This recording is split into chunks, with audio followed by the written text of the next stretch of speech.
Good morning. This is Peter Affronti for Allendale's Morning Wake Up Call for Friday, September 13th. Yes, it is Friday the 13th today, so be aware with anyone in hockey masks. As of right now, we have December corn trading 5.5 cents higher to 4.11 1/2.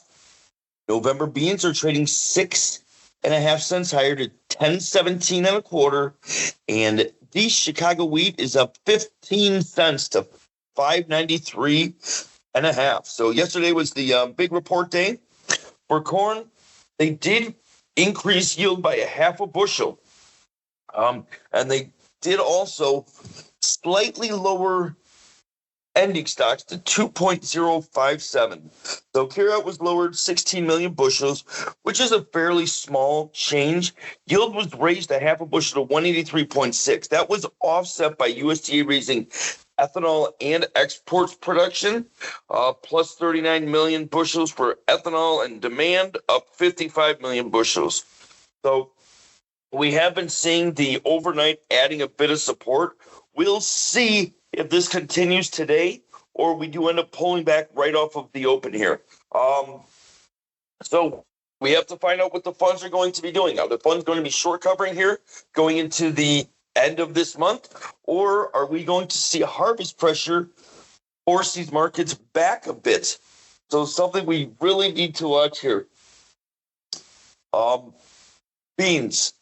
So beans, they kept the yield the same, left it at that 53.2 level. They did end up declining 10 million bushels in ending stocks to 550 million. So are we going to see this fund buying come back into the beans, kind of like in corn? Are we going to see this short covering here? Or are we going to be seeing more of the same, where the funds say, okay, well, we took a break, we took some positions off, now we're going into harvest, we can slam this back down? Something we need to watch. Also, the U.S. beans are currently cheaper than China over the next 30 days, but then Brazil has the advantage for days 31 to 120 days. So let's say 1 month to 3 months out. So many reasons have attributed to China's recent buying, but the main reason is that the U.S. is less expensive than Brazil. So what's going to happen here after the next 30 days? Is China going to dry up buying? Something we need to watch for here. Also something where we could see the funds have an active role in too. Remember, 2 months out, we do have an election. And sometimes what you see in an election is that the funds will take some risk off the table. So right now, as we know, the funds are 50% the record short in corn. Well, would they look to add to that this month and maybe decrease it next month, or vice versa? Something we need to keep a watchful eye on is what the funds are going to be doing. Wheat. Wheat was a pretty non-eventful.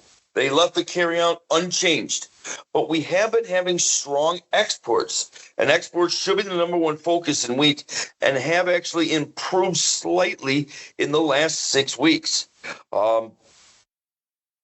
There are no weather threats seen in the next 15 days in the forecast. In fact, rains are expected to improve next week for most hard red winter areas, while remaining slightly above average temps. So what you should see with the wheat is kind of what we've been seeing the whole time. Wheat tends to be a bit of a follower here this time of year, just because there's really not that much going on with the wheat. So watch the corn and beans to get an idea of where the wheat could go. And last but not least is cattle. So yesterday, the PM box beef choice was down 18 cents. Select was up $1.26. Packer cushion $10.45. More than enough to see Packers pay up this week, as long as sellers aren't willing to sell at lower prices.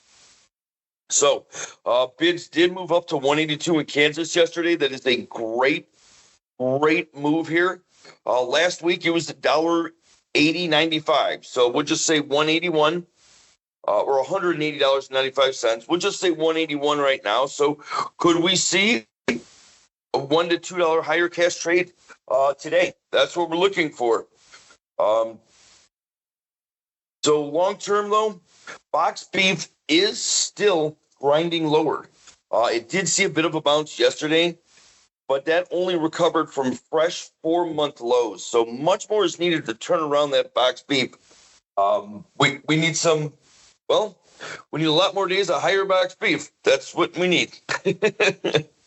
So if you do have any questions, please feel free to call into 1-800-2-MARKETS. You can ask for me, Peter Affronti, or any one of our other brokers. We can always help you out. That being said, have a wonderful, safe, and happy weekend, and happy Friday the 13th.